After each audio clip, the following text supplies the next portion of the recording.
So, Mr. Crawford, how are we? Hey Stu, hey guys, how is everybody? Mate, I'm excellent. Yeah, I'm really liking my voice, to be honest. It's kind of giving me that Mariella Frustrop, although nobody knows who outside of England knows who that is. But you know what I mean. That kind of what's that Bond character? But was it Pussy Galore? Whatever her name was. Oh, Anyway. mate, I'm just letting you dig that hole by yourself. Yeah. I'm not getting into that. It's completely up to you. You've had a bit of a manic morning, right? Yeah, I was meant to be plugging in from the granny flat. We're getting renos done at the moment, and Yeah. of course, the builders decided today was the day that they were going to do the rendering on the granny flat out the front. So I've had to do a last minute presto changeo Yeah.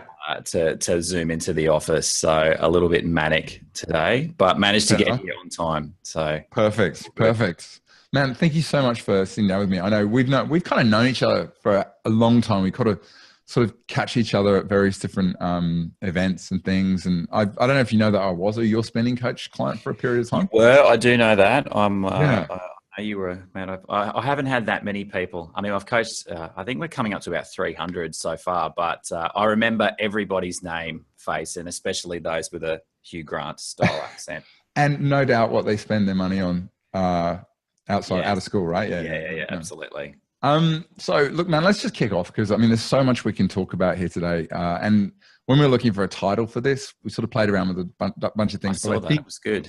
Yeah, I kind of liked it too. It just came out of nowhere. But I mean, it's the point of this is you're an advisor, but you've also played in a lot of other spaces. You're kind of one of these advisors / serial entrepreneurs, right? Yeah. Well, serial-ish in the sense of still sticking to my lane, being all things financial services. Pretty much, there's a couple of stupid things that I've done, but nothing completely left of center. What are they? There's a sign on my jujitsu on the wall in the jujitsu class that says, "There's no losing in jujitsu. There's only winning and learning." And I think the same is true in business. Although I still argue that there is a losing in jiu-jitsu and you get absolutely messed up if it happens, but it's kind of there's some losing in business as well, as I think everybody on the call knows as well. So for those few people sort of on there right now who don't know a whole bunch about you, can you kind of give us a bit of a deep dive on what you do, who you help, the scope of sort of what you offer, and yeah, just basically what it's all about? Yeah, cool. So we've got two businesses. So Experience Wealth is the baby. That's the financial planning, mortgage broking practice. We work exclusively with GenX and GenY. Average client age is 37. Yep. So oldest client's 52, youngest client's like 25. Although we're talking to trying to get help out a 21-year-old at the moment, so that'll skew the age down a little bit. Okay. Started coming up for 10 years in December, which is a little bit scary because that seems to have hammered past. Yeah. Like it has and it hasn't. There's times where you go, shit, this thing's dragging out, but other times you just now look at it and go, wow, has it been 10 years? So yeah, that's one business. There's myself, my business partner, Chris. And he's been part of the furniture here for a really long time. Yeah. Had two other previous business partners, which we can talk about later. Okay. Two wonderful ladies who I am massive fans of, but they're no longer part of the business. Okay. We've got a banking and lending specialist guy who's literally just joined us out of Bankland, which is fantastic. We've been stalking him for about 7 or 8 years, and now he's over. Got him out of corporate, which is great. Yeah. And then we have one team member based in the Philippines at the moment, Elaine. She does all of our back office stuff for Xero and MoneySoft for us and for our other advisors that we do the back office stuff for. And we're about to add 2 more on that. Lovely. And then I've got this pokey little side project called the XY Academy because, there weren't enough XY things. Although I actually had mine registered before the XY boys did. I was just sitting on it. I'll happily sell the name to them when they get massive and they want to pay me $1 million for it. But for now, stuff off. Fine. The XY Academy is basically the evolution of my passion for coaching financial advisors on how to build an offer that is attractive for GenX and GenY clients, and then how to get them in, look after them. Basically, how to clone the experience wealth model, because I think that was one of the things that one of the reasons why I started the practice in the first place was because 10 years ago, and I still think even today, it's a hell of a lot better today than what it was 10 years ago. Gen XY advice was just how to flog insurance to people using super as a funding mechanism.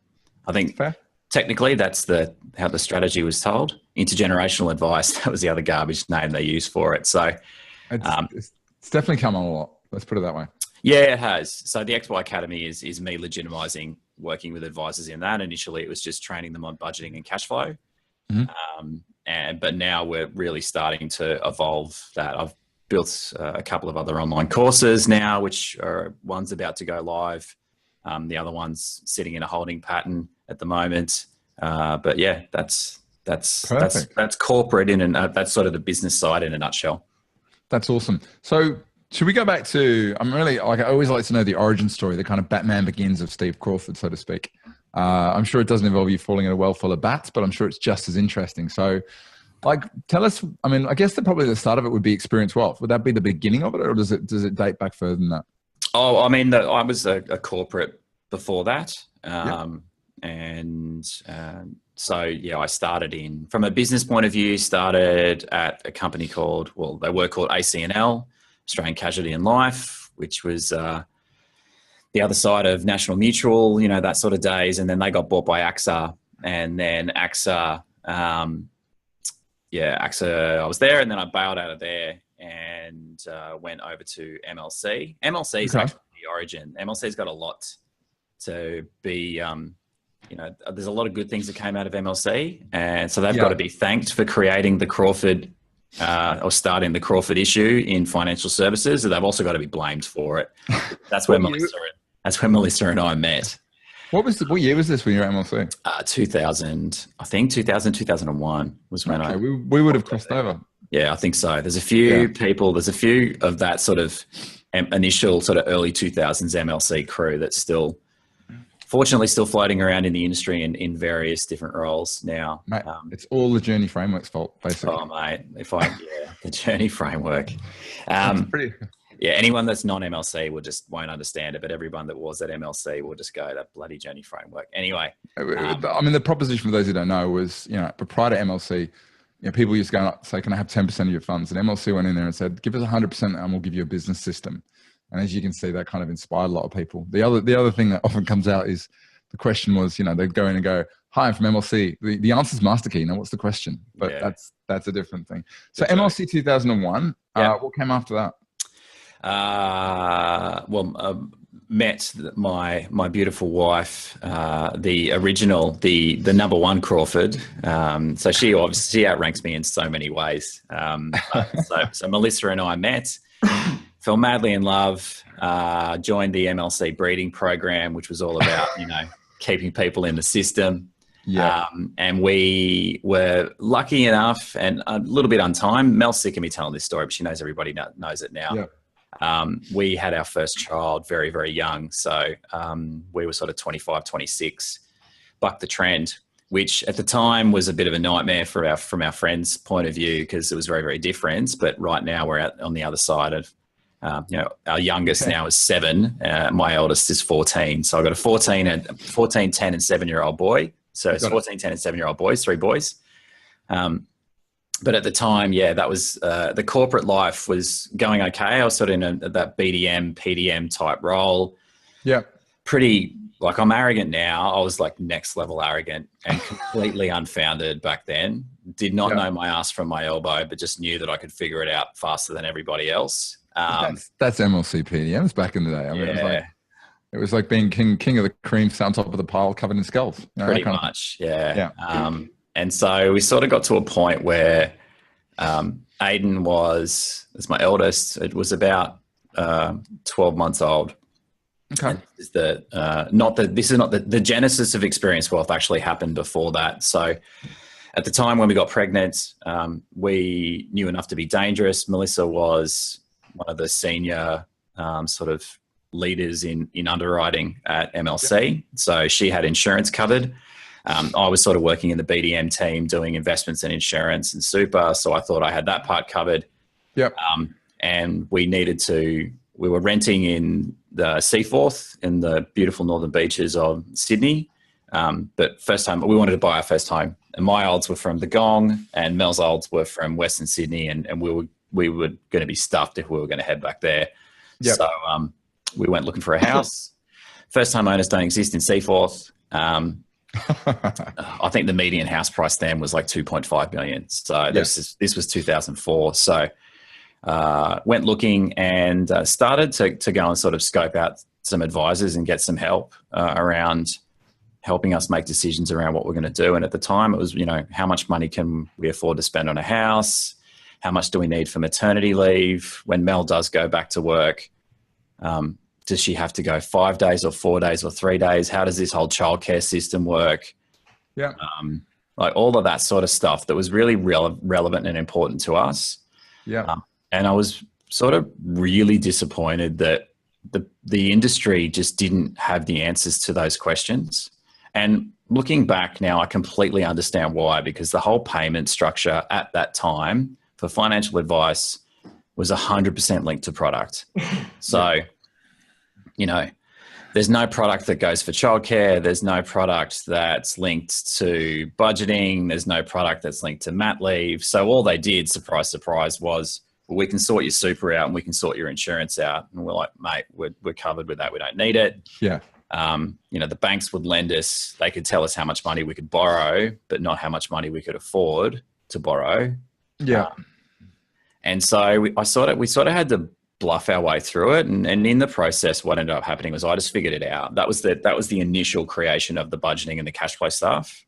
Working out a budget, 2, sort of doing a pre-maternity leave plan and then a post-maternity leave plan, and then working out the difference between renting and owning. And I just went old school and did all of that stuff out on a spreadsheet. And it really helped, as much as it stressed the shit out of me and Mel to have to do all of this stuff ourselves.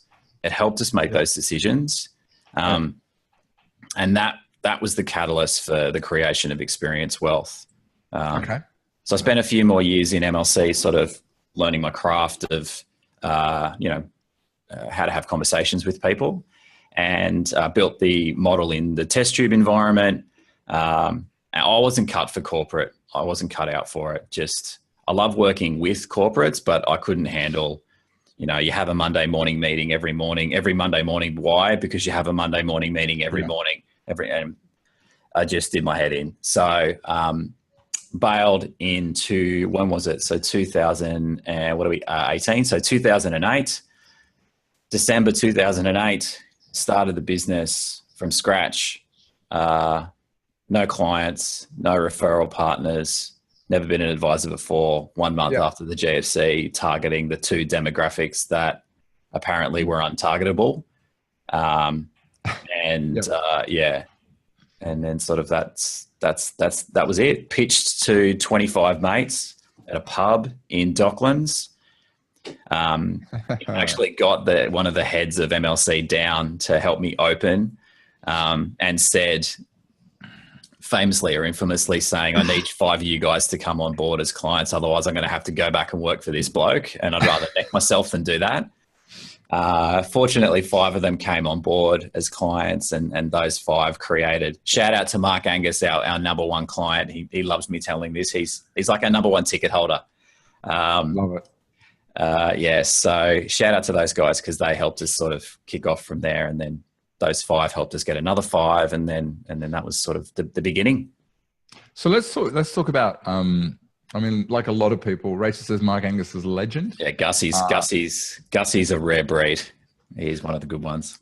There's obviously, you decided to go after the GenX and GenY, and that was a lot of people I see come out of, or they have coming out of corporate stories.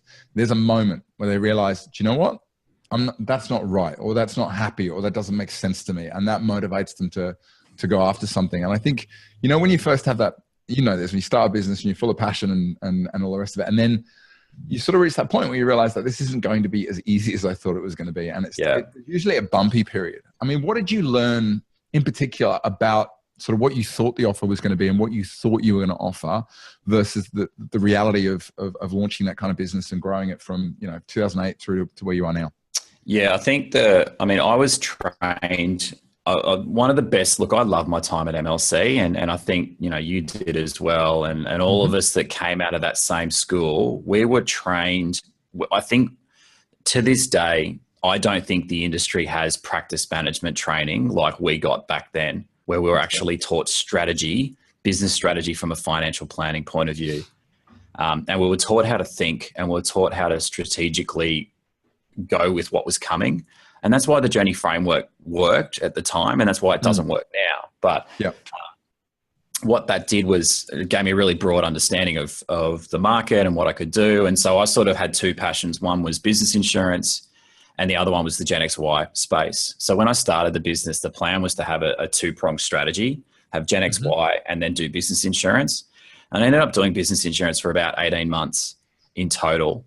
And that was on commission. So I did hybrid commission on that, and we were hybrid commission day one on the GenXY space as well. But and we were fortunate. I think the first insurance case I wrote was $140,000 premium. So, which was pretty good. I mean, it was super stressful, and it ended up going through, and that put money in the bank to basically enable me to choose what I wanted to do.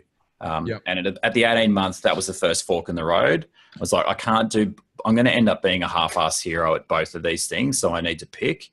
And I suffer from, not so much now, but even back then, I've been a very anxious person for a long time. I think a lot of this is sort of false bravado type stuff. I'm the introverted extrovert.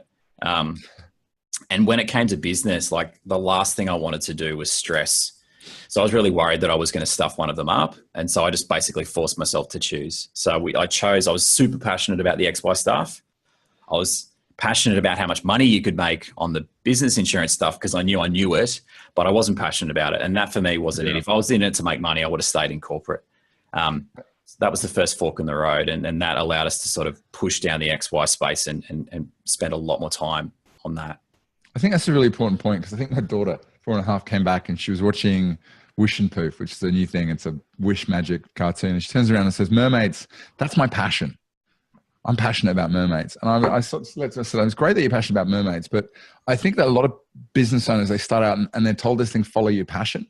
And I personally believe that for the first period or phase of business, you've got to grab hold of something that's floating. You've got to fit your oxygen mask and get your head above water. And then once you've got enough revenue to actually be viable, then you go, right, what I want, how can I move this business in that direction? But I see a lot of people who start out and they go, I'm going to do this, this, and this.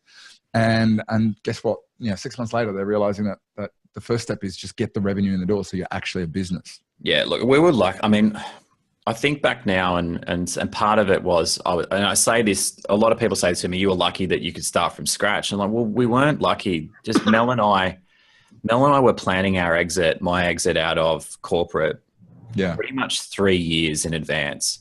So all of the bonuses that we got went straight off the mortgage and they sat and we built a war chest because I knew the last thing I was going to do was go down the path of relying on insurance commissions to run the business and doing upfronts and rewriting policies every 24 to 36 months. I was never going to do that. So part of it was building a war chest. The plan was don't take a salary for the first 2 years. And then the second part was hopefully the business insurance stuff worked, and that worked. And so we were fortunate enough to be able to make those decisions, but agree 100%. I think you can die on the vine being a purist. And that's the worst thing. Seeing passion crushed through the reality and the practicality of needing to eat is soul destroying. And I was never going to let that happen to me, and us and Mel, especially with, Mel put up with all the stress that comes with starting a business, but not actually being able to be in it. So it was super hard for her as well. Yeah. I think Peter Thiel says, he's got this really great saying, which is no business idea survives first contact with a customer. And it's a really good way of looking at it. Whatever's in your head probably isn't going to be what it's going to be in the end. So don't fall in love with your ideas. So, man, let's just jump into the Gen X and Y stuff if that's cool. Yeah. Like, what have you learned? You know, 10 years of doing this stuff. What have you learned about working with Gen X and Gen Y that most businesses, for whatever reason, just don't quite manage to get their heads around? That's enable you to kind of thrive and other people to kind of go, I don't understand how to do it. I think the main thing, especially for Ys, less so for X's, and I'm a Gen X, I'm a cusper, right? But I'm probably more an X than a Y. Yeah. I think Ys in particular, every day that goes by give less and, negative Fs are given if your business model is not built around them. Okay. They just do not give a shit anymore. It is like, if you do not build your model around me, I'm not even going to entertain it. I don't care how good you are. I don't care that you're great with my olds. If it doesn't look like you guys have thought about me and the way you've put this together, I'm not even going to bother. And the rationale is, and that is, I think it's an exponential curve, to be honest. I think it's getting faster and faster. And that's being exacerbated by Spotify's and Netflix's, and because everything else today is now pivoting and making sure they're building it around them. So from a financial planning model point of view, what I've learned is you need to start with them. You need to bury what the industry has told you. You need to offer them. You just get rid of it, start from scratch. Get them, sit them in a room and go, why would you ever bother coming and talking to somebody like me? Like, okay. What? And so for us, we simplify it down into two different things. We help them get rid of their financial headaches and we help them achieve their goals. Okay. Now, the goal achievement stuff is actually, it's such a bloody... So I get the shits when I talk to financial advisors and they say they do goal achievement stuff or goal planning or any of this stuff and goal work with clients. And then you scratch the surface and all they're still doing is insurance, super and retirement planning. That's not Gen XY advice. Okay. I mean, it is, but it's not enough. It's not what they're looking for. It's not what they're planning on. They know they have to retire. They know they need to have enough money, but they're not getting out of bed every morning going, oh, I can't wait until I can check out my super balance and see I've only got 34.9 years to go until I can tap into that shit. They don't care about that. So they're not interested in peace of mind, getting your financial house in order. No, they're not. No, just phrases that just need to be doused in petrol and set on fire. I mean, so what are the hot buttons when it comes to? I mean, we'll talk about X in a bit, but why? What are the things that makes them, the whole head turn? It's decision making. It's decision making. It's financial decision making, and this stuff is not rocket science because it's what everybody in this age bracket, in our age brackets, needs to do. So you go from financially single. We call us Sally's and Sam, financially singles, and we sort of created client avatars around that and go, okay, what do they actually want to do? And then you move forward from there. So Sally and Sam's big first decisions is, once I've got a decent wage, what am I going to do with it? Am I going to still rent in a crappy place, or am I going to move to a better place? How much money can I spend on holidays? Do I want to get a car lease and look cool? It's a very Sydney thing to do, not so much in Melbourne. They don't really care. All our Sydney clients love a car lease with a fancy car. And you can literally just keep moving. Then it's find boy, meet boy, or meet girl, or vice versa.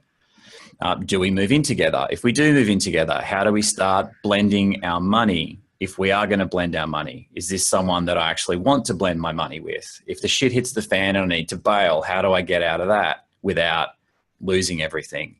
Okay. Then you keep progressing from there into, typically these days it's, are we going to buy a property together first before we get married? Depending on which side of the traditionalist coin they sit on. How do we do that? And then you just keep progressing. How do we start a family? We call them the breeders in here. And first-time breeders, first-time buyers are like we're manna from heaven for them because they are two ridiculously scary decisions. Exercises that they are going to undertake that they have never done before, that scares the crap out of them, that we can not only show them how to do it, teach them how to do it, and help them understand their choices of moving on one side to the other. So, and then you keep going, you know, schooling, more houses, paying off debt, education funding, keep going, right? So it's just this normal logical progression. Childcare, how many days a week should they work? Like all of that stuff, which again, this is, everybody has to go through this. The only thing that we do is we actually teach them how to make those decisions. And then we help provide insights around what their choices look like. So we've really consciously made a decision to, yes, we're financial planners, but we've really said our job is to coach. Yeah. The big thing about X's and Y's is they don't want to be told what to do. They want to be taught how to make the decision. And they want to be in charge of asking, what do you think I should do? Yeah. But they still want to understand how to do it themselves. Perfect. I think look, I don't think that's too dissimilar to other age brackets, but from what I've heard from advisors that have older clients, they're more open to just being told what to do, but definitely not your X's and your Y's. Definitely not.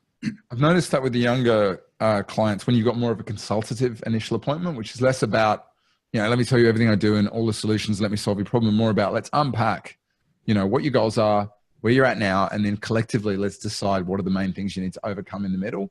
You get them to take ownership of the problem. And it makes sense to me because we live in a world where, you know, everything is customized. Your phone, you know, you can get your car wrapped different colors. People expect to be able to define the nuances, and therefore, you know, if I think if your engagement process isn't enabling to almost create something that's them, they're never going to own it. I think the challenge with that, agree 90, and this was the same in our podcast. I said I wasn't going to agree with everything you said. I think they need to feel like they're controlling it, but you're still driving the process. So the analogy I use is Toyota and Lexus. They need to be getting a Lexus model, and everybody that has a Lexus knows deep down they just bought an expensive Toyota Camry. They know that, they just need to accept that shit and just move on. Because it's built on the Toyota process. It's built on the Kaizen principle. It's automated, it's structured. But the difference is from a Lexus point of view, the client experience is 100% wrapped around them. And they're made to feel like they're the only person that's ever bought and is ever going to buy a Lexus. And so I think you've got to have the best of both worlds. There's no point having an open-ended infrastructure that enables the client to be completely driving this thing, because you can end up in a rabbit warren that you don't know the answers to. And ultimately they have to be able to say back to you when they say, what do you think? What they're really looking for is that you're not making it up. And this is the irony of a GenXY model. For them to really see value in what you do, you need to have proof statements that you've done it with other people like them before. Okay. And that's why I think the budgeting and the cash flow stuff in particular spooks a lot of advisors, is because they haven't done it before. And I think that's where the technology is sort of a safety blanket, because the safety blanket, the technology is now doing it and they're piggybacking and they're coming in off that. So I think that with the X's and the Y's, they do really want to get a sense that I'm not the guinea pig. I'm not the first one that's gone through this, because there's a really big perception in the industry, shockingly, that it was born out of product flogging and retirement products and insurance products. And therefore, if you're now saying you're an XY advisor and you're going to do goals-based advice and budgeting and cash flow, there's a healthy level of skepticism to go, how do you know how to do that when everybody else that I've heard that's a financial planner just flogs retirement products and insurance? So prove to me that you know what you're doing. It is incredibly ironic, because you see the number of businesses out there, no names mentioned, who are putting themselves out on social media, you know, awards and all the rest of it. And you know damn well when you get under the bonnet, they're brand new businesses. They've only been doing it for a couple, 3 or 4 months. So we've got this whole thing where people want to see social proof. And there's so many businesses out there saying, talking that game. And meanwhile, to be honest, there's a lot of people who can do this stuff who are very, very quiet on social media. It's the great irony, I think, that, fools are good people doubt themselves, while fools will carry on regardless. Yeah, I'm a huge fan of Gary Vee, and Gary Vee is very famous for saying he ate shit for the first 10 years. You didn't hear anything out of his mouth until he'd actually done something. And I think that's the same from an X and a Y point of view. They will smell bullshit within seconds. and they'll Facebook stalk, and they'll go and they'll find, and if your offer doesn't look like it's been, rubber stamps and they've kicked the tires out of it and it works, then you're no good. So I think client-based referrals are important for all businesses, but they are very important, and that's that extension of the social proof for Gen Ys and Gen X's. They have to be able to feel like at some point, even if it's not a client referral, and that's why 95% of our clients come from client referrals, they want to feel like, I know you haven't, show me someone that you haven't screwed over, and let them tell me that you haven't screwed them over, and then I'll come and talk to you. And the biggest compliment we get, and we had this the other day with someone who'll hopefully become a new client. She said, it's good talking to you guys. You're normal. You're just like us. And we've gotten that a few times now. And she sort of said it like, and then she apologized for saying it, like, because I think she thought that it sounded insulting. Yeah. But for us, that's the best thing that they can say, because we want to remove the stigma that's attached to financial planning, one practice at a time, hopefully starting with our clients first. And I find this is the interesting thing about online. You get advisors saying, well, I put this stuff online, didn't get an ROI, but you and I both know that if someone gets referred by their friends, the first thing to do is Google you, check out your blogs, check out any videos you've got, and there's a number of touch points they'll go for, and the more touch points, the more data points they can find that are already out there, the more likely they are to accelerate the decision to come and talk to you. And that's probably one of the important things to note in this market as well, because they're very good with data. Yeah, they are. And they'll find, they will keep going to find your bullshit point. And if they keep hitting it and they can't find it, then they go, oh, maybe this guy's legit. That's why, our Facebook page is borderline, non-productive. We're good enough to be dangerous, but that's it. Our website hasn't been refreshed for quite a while, but it's okay. But what you won't find anywhere on Experience Wealth is me or any of the team ever talking about retirement planning or transition to retirements or pensions or any of that stuff ever. And that doesn't mean that we don't think it's valuable. It's just not relevant to our clients. And I think they want to see that. Like, if you're a specialist in me, then just effing well be a specialist in me. Stop talking about other stuff. Because as soon as you start talking about how pensions work for my olds, I'm like, well, mate, which one are you? Like, do you look after them or do you look after me? Yeah. Look, I know that sounds really harsh. I think if you're in a bit, and I say this to advisors all the time, this is where the budgeting and the cash flow stuff comes from, right? Because 95% of the coaches, advisors that have done my program, when I ask them why they're doing it because they want to get more Gen XY clients. So I know that. So the first thing I say to them is, the person that looks after the parents can't look after the kids. Fair enough. It just can't. You can do it, but it won't work. I think the old rule used to be 15 years up and 15 years down. That's pretty much the age range you can get away with. I actually don't think it's about the age bracket. I actually think it's about what do you do. So I think if you are like, when Mel and I had the boys, all three of them were cesarean, because that's the way that we had to go through it. And we had an amazing OBGYN, and he was, 20 years older than us. And at no point did we turn around and go, oh, geez, I wish we could find a Gen X OBGYN because they're inside the... I don't give a shit. I want someone that, what do you do? I literally deliver babies all day. That is all I do. It's a great analogy. So I don't care whether you're a 65-year-old that just wants to help Gen Ys. If you're a 65-year-old that only looks after Gen Ys and Gen X's, then you're my man. But if you're a 65-year-old or a 55-year-old that still has a foot in every camp, I deliver 25s. My client range is 25 to 75. I'm like, mate, just choose already. You've been going long enough, because all you're going to be is a half-assed hero at all of them. And I think the tolerance from a younger generation point of view for mediocrity is non-existent. They will not deal with you if you are not good at what they want. And good, the benchmark for good is so much higher, because every other aspect and interaction that they have in life now, there is zero tolerance for shit, because they will just move. Today's good is yesterday's excellent. Yesterday's excellent is today's world class. It's so true. Yeah. Can we talk? How does X, just briefly, how does X differ from Y? I mean, you mentioned that Y's are about getting rid of the hassles, and there's a serious number of different problems they hit, getting clear on the goals, and it's about that consultative. How does X differ if it doesn't? X's are more skeptical, take longer to make decisions. Y's are more gut. And if they've done, because they'll do more social stalking, they'll talk to their friends, they'll do a lot more pre-validating before they get to you.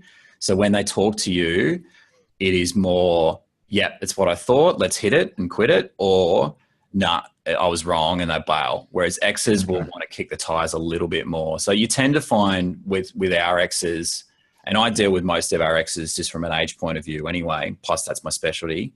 Yeah. Willow deals, Chris, my business partner, Willow deals with all of our Y's predominantly. That X's will tend to take up more of face-to-face meetings, especially initially. Okay. Whereas Y's are quite happy to just go straight to a virtual one. And yeah, that tends to be it. That once you get them both into the system and they're comfortable with different ways of interacting, X's are just as happy to get videos from us instead of virtual meetings, instead of face-to-face meetings, as the Y's are. But Y's will tend to go straight to that and just go, yep, that's normal. So there's another difference there. Can we talk about the big elephant in the room? Because one of the biggest problems that a lot of businesses will have with this market is trying to find the right price point. Yeah. Ultimately, we can, we all want to be able to charge profitably, but if you stack the cake, or whatever you want to call it, with this, you're not going to hit your profit margins. Can you tell us what you've learned about pricing this? I think you've got to be as explicit as you can be and as clean as possible as early as you can. Okay. And you need to align value, so that this is the biggest issue I think around pricing, is not so much, explicit versus implicit is one issue, because they sort of know they don't have to do commissions and percentages anymore if they don't want to. In financial planning and mortgage broking, they still understand that space works the way that it is, but in planning, they don't have to do commissions if they don't want to.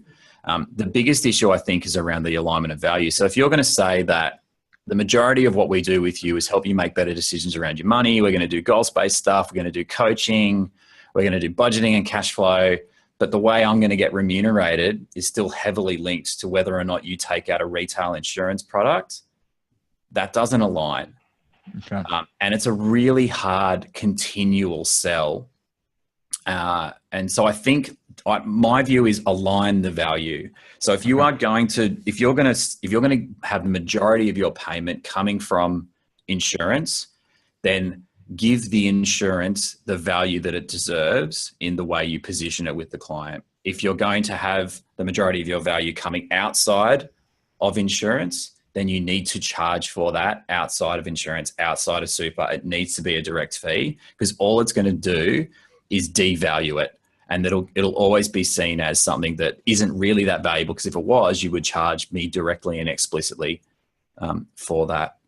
So in other words, don't cross-subsidize and expect, if you're doing cash flow coaching and you're getting paid by insurance, they're not going to go, oh, the cash flow coaching is what's this all about. They're going to go, the cash flow coaching is the unvaluable bit. Obviously, you're getting paid the insurance. In other words, the fee's got to come from the place where you're creating the most value and potentially doing the most beneficial work. Yes, agreed, 100%. Yep. So can you give us, like, you've seen a lot of businesses do this. For you, if we talk about X and Y, what are the ranges, where you just know that if they're trying to deliver your typical X service offer or your Y service offer and it's under this number, it's too little. And if it's over a certain number, it's just too much. Okay. So, I can tell you what our model is, and then everyone can sort of pick and choose whether they sit either side. I think you've got to have a lower entry point. That's the first thing, especially for the Ys, not so much for the X's, but definitely for the Ys. So we charge for a goal planning session, and we charge $220 for that. Okay. And in that that's a goal session. Goal planning session. Yeah. Okay. So, the benefit from a client's point of view is that they'll understand their values, their shared values and their individual values. They'll do 2 steps of our 3-step goal planning approach. They'll do the first step, which is create a wish list. And this is around prioritization and ultimately selecting what they want to have a crack at. First step is they'll do a wish list. They'll be given an opportunity to move their goals on their wish list to their goals board, which is around prioritization by time and want to have versus must have. And then they'll get to see how their budget stacks up against everybody else in our peer group. So they can sort of do a bit of a scratch and sniff on that. And then we'll roll it forward and say, based on the budget that you've told us, here's when we think your home loan's going to be paid off. So one of the biggest standing stated or understated goals from an X and a Y point of view is, when will I be debt free? And that is becoming something that everybody is acutely aware of now. And that is something that I've seen change over the last 8 years. No one gave a shit about how much debt they had until about 18 months ago. And now everybody's focused on it. So we've tried to align the value, what we think works up front, and give them something that's valuable enough that they can pay $220 and go, these guys know what they're talking about. If they've given me this much value in a $220 session, imagine how valuable it's going to be if I actually pay them more money and get stuff get the answers to the questions. Because basically all we're doing in the goal planning session is showing them that they don't know the answers to their questions. Or even if they do, they don't have the insight into how to make the decisions. From there, you go up. So I'm going to read between, sorry, just quickly. I read between the lines and say that in terms of the process for that, it's pretty well defined, and you're not doing a lot of prep or not trying to go in there with all the solutions. No. So I'll answer Michael's question now. The conversion rate between goal planning and taking advice is 100%. Ooh, that's interesting, isn't it? Well, and we never used to charge for the goal planning session until 2 years ago. And our conversion was about 80%. And what we found, you go, mate. I was just going to say, you would have changed the positioning though when you made that call, right?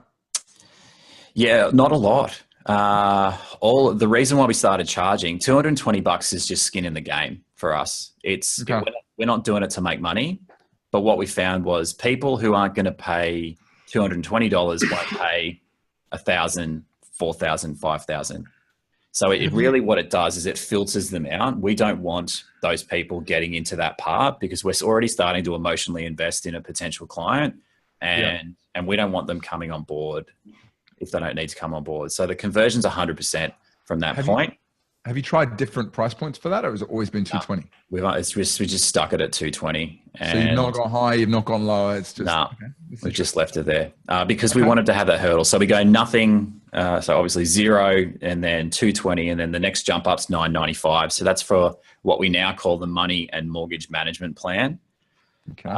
And that's effectively setting up their budget, their cash flow, reporting, their banking structure, and we do a lending analysis in there. So that's a segue through to into the mortgage broking side as well. Cool. So, and then that's $995. And how long does that take you? That will do about 2 hours to do that one.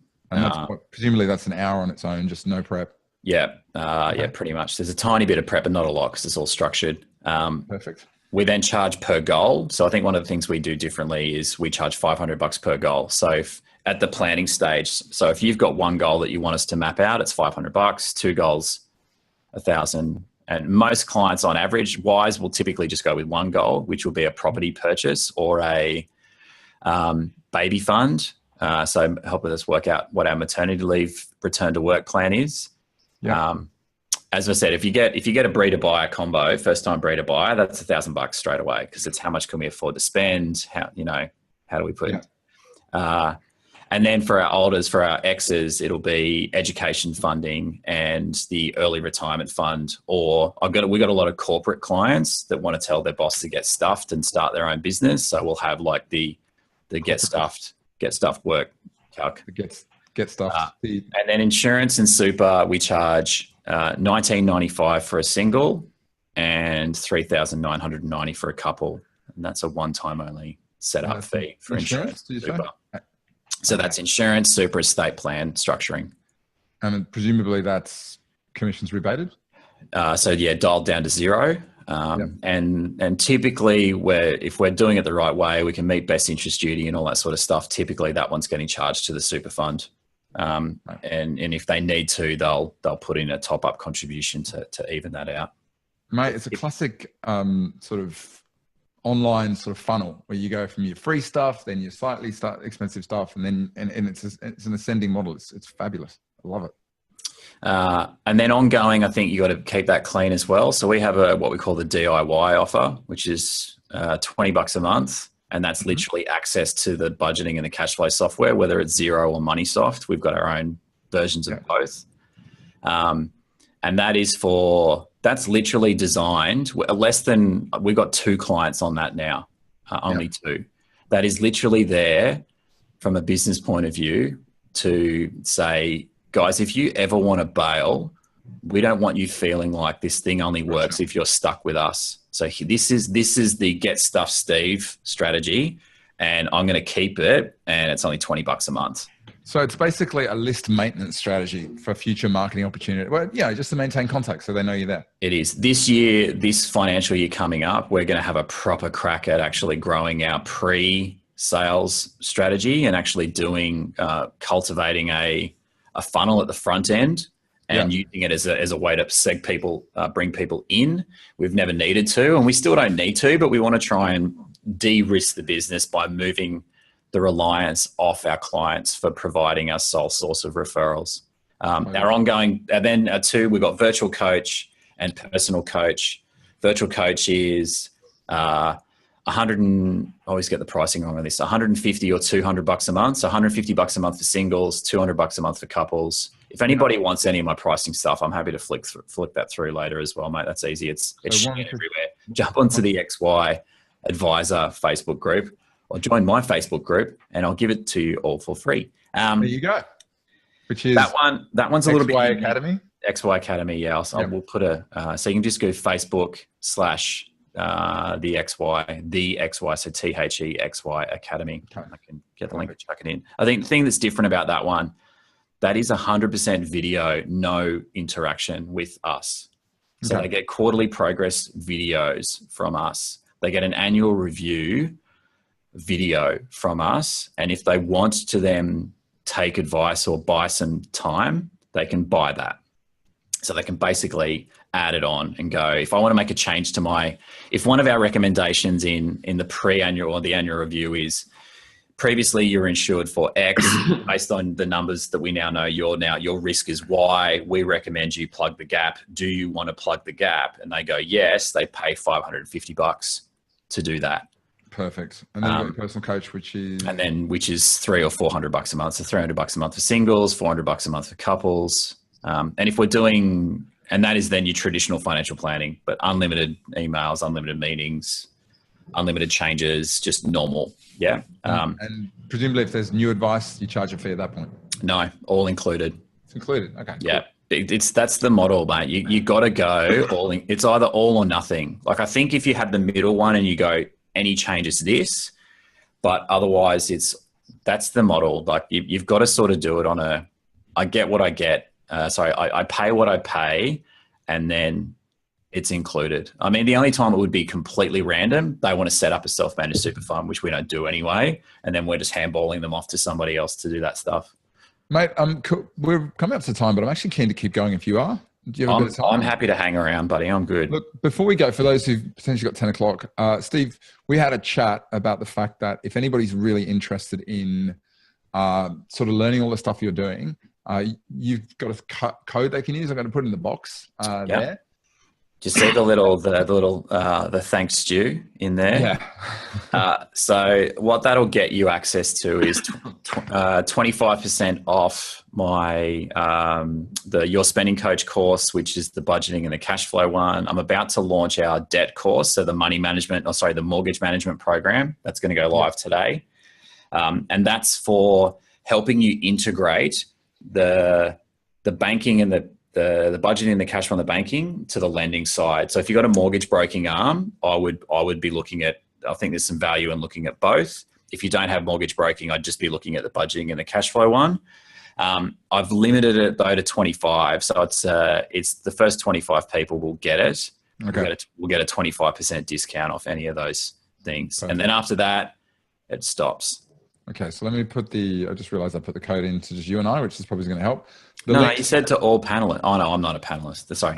You are a panelist. Yeah, you got attendees. So it's now gone through to everybody there. So if you're interested, 25 licenses, 25% off. And now with the obligatory product sort of offer out of the way, let's talk about two additional things, which is I'd love to talk first about software, because that came up. And I'd love to circle back and talk about, how do you make sure this is profitable? Because when you're operating at that price point, there are certain things you can do, and there's certain things you just can't do that a traditional business can. So let's talk about the software. You would have, I reckon, more than anybody else in the industry, you have to have played with every bloody budgeting tool out there. Well, yes and no. I've only played with the ones that I think are relevant, and I've ignored the ones that aren't. We've seen one of the so-called budgeting and cash flow support services go under in the last couple of weeks, and we're in the middle of cleaning up, helping out an advisor. I think that might be Bill Butler. I think Bill Butler went belly up. Okay. Whoops. And we're helping advisors exit themselves out of that mess at the moment. Yep. But we only rate MoneySoft, MyProsperity, and Money Brilliant. Now, that's not to say that the other ones aren't any good. Where our view though is, and Zero, sorry, obviously is the other one. MyProsperity, mate, not Your Prosperity, but that's okay. Close enough. They know who you're talking about. They know who you're talking about. You said Your MyProsperity. I was talking, no, I get it. The thing, they're all good enough, right? And they've got backing. That's the main thing for me. Technology has to have financial backing. So MoneySoft's got Link Group behind them. MyProsperity's got the X0 MD, and you've got a MyOb founder that's bankrolled those boys. Money Brilliant's co-owned by AMP Capital, and Zero's cashed up to the wazoo. So they're all sorted.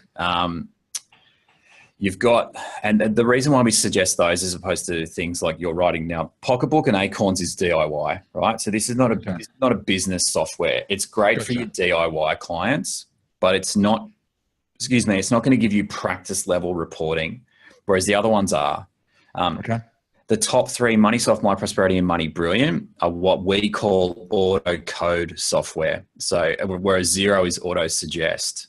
So what the top three will do is they'll use their algorithms, they'll use their methodology, and they'll automatically put transactions into buckets. Gotcha. So auto assign essentially. Auto assign, yeah. What Zero will do is auto suggest. So it will force you to validate that the transaction is what you think it is, or it is what it was coded as last time. This is the biggest mistake that coaches make all the time. They think auto code is always faster than auto suggest, and it is, and it isn't.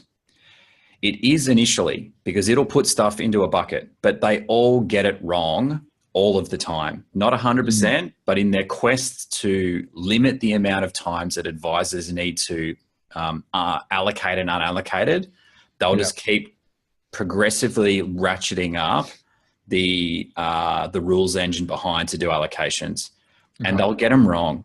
So as a coach, you're going to have to spend time finding and cleaning this stuff up.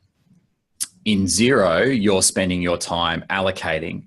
So our rule of thumb is assume you are going to have to spend the exact same amount of time getting the data accurate, because here's the thing. The only reason people sign up for a budgeting and a cash flow program is because they want to save money. And they want to use those savings to do things like goals, financial and lifestyle. When you're sending them their reporting, whether it's automated or whether it's manually generated, that shit needs to be 100% accurate. And I'm not just talking about the bottom line. I'm talking about the buckets that it goes into. Because if the clients are on track, you're not going to have an issue, arguably, because they'll forgive the fact that the system or you have inaccurately coded the money into the wrong bucket or the transaction into the wrong bucket. But if they're not on track, and especially when you're starting out, you're going to have clients that aren't on track because you don't know what you're doing. They need to look to you to look to the data and go, where can we cut back? Where can we make adjustments to get on track? Now, if your system in your quest for expediency has incorrectly put transactions into the wrong buckets just because you didn't want to annoy the client by asking them to validate a transaction, what happens is they start to pick holes or pull at threads, and it's like a jumper, like a beautiful red sort of cherry. I'm not quite sure what color. Like a plum or a red wine knitted top. It's the kind of jumper a serial killer would wear if they were going to kill pretty someone. much. Yeah. You know, you keep pulling the threads and eventually the thing unravels. And in that context, unraveling means they leave your business. They bail on the program first. They bail on you as an extension of that. And you've lost what is going to be one of your biggest referral points. We only get referrals in our business for 3 reasons: money management, goal planning, and debt management. That's it. Our clients don't refer as the primary catalyst for referral. They don't refer for insurance and super and estate planning and investments. They do it, but it's always in the other one. So that's one of the things I'd say around software. Those 4 are good, but don't think by default just because you go into one that it's gonna be this all singing, all dancing, all conquering AI engine that's just gonna nail it. It's just not gonna happen. You still need to put some effort into it. It's, you know what, it'd be lovely. And you see a lot of advisors, you see it a lot, advisors going, should I use X plan or this or what tool it is? And there's a lot of sort of hot air wasted on this. The reality is the software is not there yet. So whatever you're doing, simplify the system. Don't try and rely on the software, because 9 times out of 10, it's going to let you down if you rely on it completely. Yeah, it is. Now, any of the questions that I'm Stu will probably shut me down at some stage. Any of the questions that you guys have got, join my Facey group, the XY Academy. So just literally go into Facebook, join the group, throw the questions up in there, and I will answer. Myself and Chris will answer all of those. And the group's all about anything XY advice related now. So it was initially around the budgeting and the cash flow stuff, but we're going to open it right up. So it's insurance and super and education funding and maternity leave and property decisions. It's going to be 100% focused on how do you help your Gen XY clients make better decisions. So if you've got any, join me there and I will answer your questions all day, every day, except for Saturday and Sunday, and actually only between 9 and 5, but all day, every day, except for those things that I just said. Definitely not Monday morning, and pretty much any day ending in Y. Other than that, I'm on. Yeah. So can I ask 2 more questions, and then let's bring it to home. The first one I wanted to ask is, Ruben's a really good question. It's a great question, by the way, Ruben. You know, there's kind of 3 levels to any sort of budgeting report. There's getting the information. There's then interpreting the information for the client, but there's then how do you change the behavior, which is where if you don't get it right, it can become really intensive. What's your tip for people who are in that, great, I've got the system, but it's not changing anything? You can't change behavior. There's a reason why there's a saying called, you can lead a horse to water, but you can't make them drink. You can. You just give them salt. Right. Okay. Well, you can do that. Right. So 1, Stu says, salt your clients, not assault your clients, just salt your clients. Right? Yeah. Look, the reality is, unless they have a strong enough reason to save, they will not change their behavior. And examples of this, the 2 examples of this that I give that prove that behavior change is possible, is pregnancy and committing to a first home. You've never seen people save money like when someone's knocked somebody up and they're about to have their kid, or when they've stupidly gone to an auction at the weekend, bid for something and realize that they actually need to pay for the bloody thing. You watch them cut back real quick because they have a super highly articulated, defined reason to save as 1, and they have a definitive time frame. That's 2. So the first thing is help them find the goal. Don't give them the goal, help them find the goal, help them own the goal, but the goal has to be in a shortened time frame. If it's outside 2 years, you are going to struggle. So help them find something that happens preferably inside a 12-month block. That will change that's the first part of behavior change. The second part is then practically you have to make it easy for them to stick to their budgets. And the best way to do that is through your banking structures. It's actually not about the software at all. It's actually not about the budgeting at all. Yes, you got to do the budgeting to work out what is spendable dollars and what's not spendable dollars. Yes, you got to have the software to give you feedback on how they're going, but it needs to run through their banking structure and it needs to be easily identifiable through this thing. They need to have banking buckets. We talk about spending, storage, and savings accounts. And it's about having purpose around how they use it. You need to go micro. It gets to the point that they know whether or not they're going to get their wallet out and use the blue colored card. This is Steve's spending card. Stu can see that one right there. Is that pink? Yeah, blue and pink. I'm a modern man. I'm a modern man. There we go. Blue and pink. Love it. or the credit card. And you need to teach them, you need to work through and go, guys, what's getting spent on this guy and what's getting spent on this guy. And they're linked to accounts. So practically first, they have to have a reason to save. Once you've gotten beyond that, and that's your job to help them find it. But as the coach, your value then says, how do you create a banking structure that makes it so that the only way they don't save money is if they do it intentionally, or the crap hits the fan and the heater blows up and they've got to get it fixed. Can I just add, I've implemented, there's a book called Profit First by Michael Michalowicz, which is essentially the business version of a lot of what you're talking about. And we implement in our business, same sort of structure. You know, you're parking money out. You're not doing bank balance accounting. How big is my bank balance? That'll define how I spend. And it's the only way, because otherwise it's just something that as soon as sort of things get stressful, it goes out the window. Can I just add one thing? Yes, mate.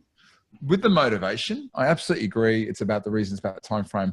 But I think what people, unfortunately, a lot of time they don't realize is that people change because they're in pain. Now, whether we like it or not, that's the human condition. And that's why a lot of us won't actually go on diets until we get to the point where we look in the mirror and go, I can't stand it anymore. But the whole point is a lot of advisors in their appointments, they want to make people feel okay. They want to get the awkward out of the way.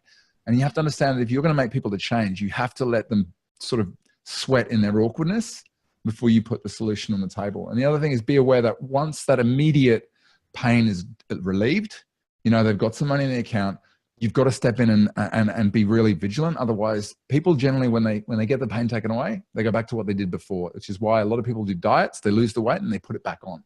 So if you're going to go into the behavioral space, understand that, you know, it's totally about the motivator. It's also about making it easy, but it's also about realize that to get people to change, you've got to sometimes make them realize that what the cost of failure is and keep reminding them of it. Is that fair, Steve?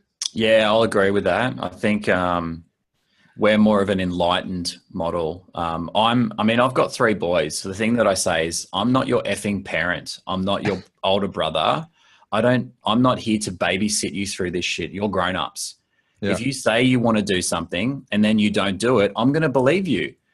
Don't come bitching at me going, oh, we don't have the money for this stuff. I'm like, mate, you spent it. Like, get over it. One is more important than the other. Make the frigging decision. Now, if the reason why they haven't saved is I've given them a shit banking structure or our reporting is inaccurate, then kick my ass 7 ways from Sunday. But if the reason why you haven't saved is you can't adult yet and you're still prone to say, oh, but I need to go out for benders with my mates. I'm like, fine, let's redo your goals. And we're going to write up on the board, I need to have more benders with my mates. I need to have more holidays where I don't save for them and then I spend a shitload of money and then I get it debt when I come back. And then I'll help you do that. So you probably shouldn't talk to your clients the way that I speak to mine. What do they say? The stuff that'll get you called a genius later on is the stuff that'll get you fired if you start doing it at the beginning. Look, I mean, I'll say this and it's going to sound braggy, but that's because it is. We've got a really large number of financial services clients, BDMs, PDMs, executives, managers, and they have lots of relationships with financial planners, and they've deliberately chosen us. Now, I don't think they've chosen us because I'm the nicest person on the planet, or we might not necessarily be the best at everything that we do. I think they've chosen us because there's an element of authenticity that just plays the whole way through in what we do. And I think what that says is if a BDM or a PDM is choosing our model over working with somebody else that they might have a far better relationship with, I think it speaks to the model. I don't think it speaks to us so much. So it reinforces why you should be bold enough to have a crack at doing it differently. And I'm a huge fan. You see it in the courses of creating pilot groups.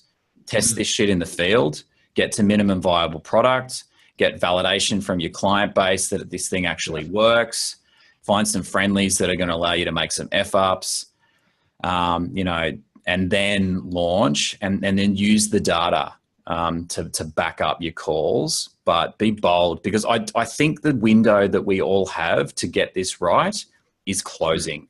I think it is closing very, very quickly.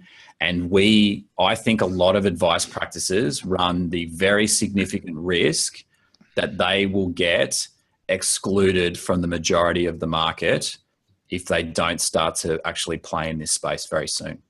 I agree with you completely. And I think, yeah, I totally agree with you about the windows closing, but I think the thing is those who can squeeze through, particularly in the marketing space, particularly in getting a handle on the fact that this is no longer a product. It's massive reward.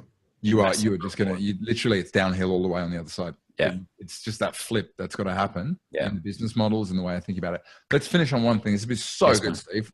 Thanks, buddy. Profitability. A lot of businesses out there probably may have tried some of these offers. They put together bits and pieces, but for some reason they find themselves at the end of the year kind of going, Jesus, everyone kind of loves it, or they drop. Yeah. Maybe they reach 2 years and dropping off, or everyone's loving it, but I'm not getting paid. And what are the kind of 2 or 3 tips that you can give them about how not to make this just a good offer, but make it a commercially successful offer as well? Right. One, you got to do mortgage broking. That's you just got to do it. You've got to give up the fact that you're going to get referrals from other people, and you just got to bring it in-house. And the reason why you got to bring it in-house is twofold. One, when you're doing budgeting cash flow stuff, which you have to do for your Gen XYs, if you don't do budgeting cash flow, don't bother, because everything that they want to do is live off what their savings are. And if you can't give them that information, and you can't provide insights into the information, then just give up, right? It's going to be too hard. It's too much work, and you're just going to lose them. Yeah. So then when you face into that, you go, okay, well, budgeting cash flow includes banking. Banking lives in lending. I need the right structures. I need the right buckets. I need the ability to call the bank and go, hey, can you order a new pink and blue card for Wendy for her entertainment account and link it to her debit thing? Mm-hmm. If you can't do that, then you're going to struggle. So I think you got to bring that in. That's for me first and foremost. The second thing is then those 2 things will subsidize. Yeah. So your mortgage broking, while it's still a commission model today, prepare like you're going to have to go to a fee on that, even if it doesn't happen. Mortgage broking will subsidize your fees, because I think it's very hard to charge a larger fee on that side. So for us, the profitability exists in the fact that we've actually got, and we are profitable, and we have been in this space for the last couple of years. We had a few bumps in the road, but the last couple of years, and next year will be even bigger, is very much heavily anchored to that. Mm-hmm. And then redefine profit, go smaller profit margin, lifetime client, better referrals. This is a long game on this one. It's not, the days of going, I'm going to run a 30-40% profit margin on this from DOT, it's just not going to work. Or I think you'll end up overcharging the client or under delivering on your service. You got to treat this like a membership model. Like a membership model. Do you think there's value in actually looking at the service offers and going, well, okay, what's expensive to do and requires a lot of effort, what's on the cheap end, and sort of ripping out the stuff which is just high effort, but focusing on the stuff that, like you've done with the video, etc. Yeah. I think find ways to cut costs where you can. So the 2 biggest ones is going to be people. You've got to go offshore or use an offshoring service. I mean, that's the reason why we've got Elaine. The quality's gone through the roof. She's A grade. We can't get her here for the price that we pay. Yeah. So you have to go offshore, I think. And then 2, find ways to remove self-serve fat out of your offer. Deliver a video where it could have been virtual, deliver it virtual where it could have been done face-to-face, because you can just, especially a guy like me, I'm still banging on. If this was a video, it would have been done in 15 minutes, probably would have said everything, but we're 75 minutes through and I haven't shut up yet. So I've just cost myself an hour. Now, obviously in this environment, hopefully it's been valuable for you guys, and I love talking about this stuff. So it's valuable for me no matter what. But if this is a client thing and I could have delivered it in 10 minutes via video, why waste an hour on it? So you got to look for those types of things to get your profitability up. But this is a long-term play, lifetime value of client. Perfect. Dude, this has been amazing. I'm going to put that link in again. Tell us a bit about the program. What does it do? What's the input, the output? It'll basically stop you from making a whole bunch of stupid decisions around what you've done with your budgeting and your cash flow stuff. It'll teach you how to build a program that then gets delivered efficiently and effectively using technology, rather than using technology and then trying to wrap a program around it. It's the equivalent, I sort of say, of going to technology first. It's like going to Xplan and Midwinter, signing up for that, and then going and asking them, how do I give financial advice? Like, you wouldn't do that.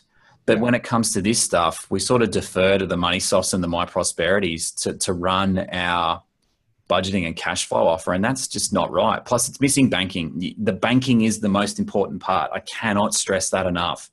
If you took technology away from us today, I'd be able to run it with the banking stuff, and everybody else's offer would die because they don't have that piece. So what I do is teach you.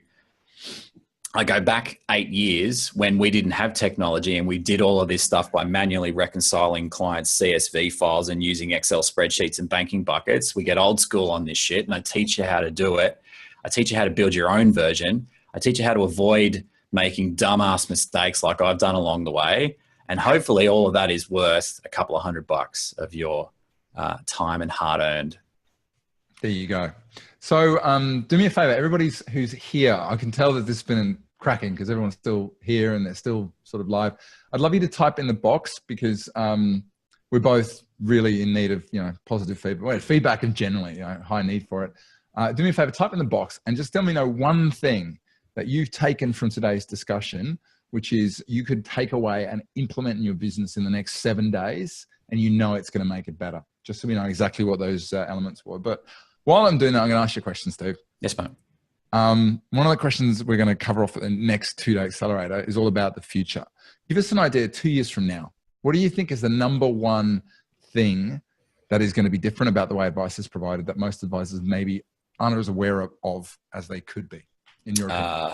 Well, excluding the individual licensing versus aligned model, actually not excluding that. I think that's going to shape it the most. I think it's going to go shackles off. I think licensees have not mandated, but very heavily influenced the way advice is defined.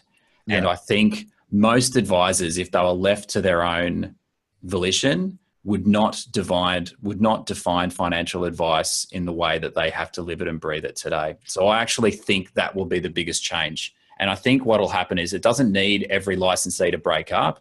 It just needs one, and one of the bigger ones to break up, and a whole bunch of advisors to get out on the other side and go, hey, I've been delivering this new advice thing to my clients, and guess what? Like, I'm not in jail yet, and ASIC haven't come and shut me down, and my clients haven't run screaming. And I gave them an SOA that wasn't 745 pages long. And I used the video and the world didn't close in. Like, I think what's going to happen is people are going to start to look outside the fence and they'll go, it's actually okay over there. These guys aren't rebels and rogues and money hungry lunatics, and that'll change things. And then when that, I actually think Australian financial advice practices lead the world. I've done a bit of work with the UK. I'm doing a bit of work with the US now.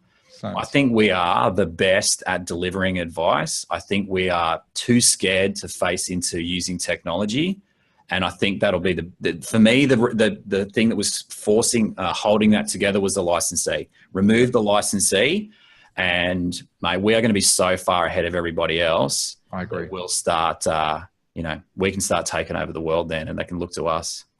I got an email from a Canadian advisor, a lovely lady, a really long email, but one of the questions she asked is, do you know of any other advisors who are charging fee for service? And I was like, this is a conversation we were having 15, 20 years ago, and a lot of the world is still coming to it. So there's a lot of things which are holding us back, but there are so much positive in what we're doing. So it's a good stuff. I did want to ask one other question, but you know what? I'm just going to move into the feedback because it's good. By the way, everybody who's not provided feedback, Shane, Simon, Keith, Jeffrey, I really would like to know what was most important. But Ruben, straight to the point, he says, don't be half-assed. If you're gonna be pregnant, so to speak. Nina says, although she's a wire herself, the characteristics of the group and how to approach helping them solve their problems was useful. Help them, don't tell them. And I think it's just our industry. We're almost taught to focus on what's my offer instead of what's the problem. And if you just go, hey, I can solve that problem for you, then you've got a proof point to hit. And next thing you know, you've got someone who goes, okay, you can add value. Bernadette says, there is a Gen XY market. I've been told numerous times that there is no market. Profits there. Bernadette, can you please, whoever tells you that, can you just go and slap them? Just A grade Batman, that Batman meme where just halfway through a sentence, just go and do that. That is bullshit. The market is massive. Just whenever someone says that, just go, can I just stop you there and don't say another word? Just say, Steve said I'm allowed to slap you. Who else we got? Shane says, think outside the box. Love it. Keith says, need to make sure the offer is focused and well-defined. Exactly. Simon wants to know, how do you do pricing per service and how it builds? I would suggest that jump on the Facebook. Go to Facebook and ask that one. I'll answer it. But man, the thing I'm like, I've taken so many notes, but I think the one thing I just want to leave at the end, which I think for me sums it up, which is I think one of the things you can do really well as a business is to stop thinking about this as a traditional advice relationship and start thinking about this as a membership model. Because if you can think about it as a membership model, you'll start to think differently about building a system and an offer instead of trying to go out there and sell yourself. And I think that's probably one of the key things to being able to make this work ongoing. Glenn says, just help clients reach their goals, aspirations without the talk of product. Actually do shit that matters. Yes. Dude, as always, you are an absolute fountain of insight. And a lot, as you know, the title says it all. It's come through hard graft and it's come through trying things. It's come through going out there and going, well, let's give it a go. Okay, that didn't work. And I reckon the thing about what I love about every time I see you speak and the programs is it's based on you just going, yeah, I tried a bunch of stuff. It didn't work. So don't go down that route. Don't go down that route. Don't go down that route. And it's things like that that enable us as an industry to progress faster as opposed to everyone have to try the same thing themselves. So salute you, sir. Thanks, buddy. Thanks to everybody for hanging and awesome stuff. Thank you very much. So just to confirm, because there was a question that came up, if people want to connect with you further, it sounds like the Facebook group. Yeah, Facey group, LinkedIn, flick me an email, Steve at the xyacademy.com. So what's just so I know, what exactly is the Facebook group called? So it should be the XY Academy. The XY Academy. Yeah. And if you type that. They type that in, let's search for the group. I'll open it up, let you guys in and then close the door behind you. Okay. Mate, that's perfect. What's on for the rest of the day? I'm actually running a coaching call in 5 minutes now. So I'm going to bail out of Zoom. I'm going to go old school and get stuck back into my 1985 GoToMeeting software. And I'm going to coach a few clients, a few advisors on how to use video in their advice practice. All right. Well, let's leave it there. Thank you so much. Enjoy your session. And I'll speak to you soon, Steve. Take care. Thanks, guys. Thanks, gents, ladies. See you later. Speak to you soon.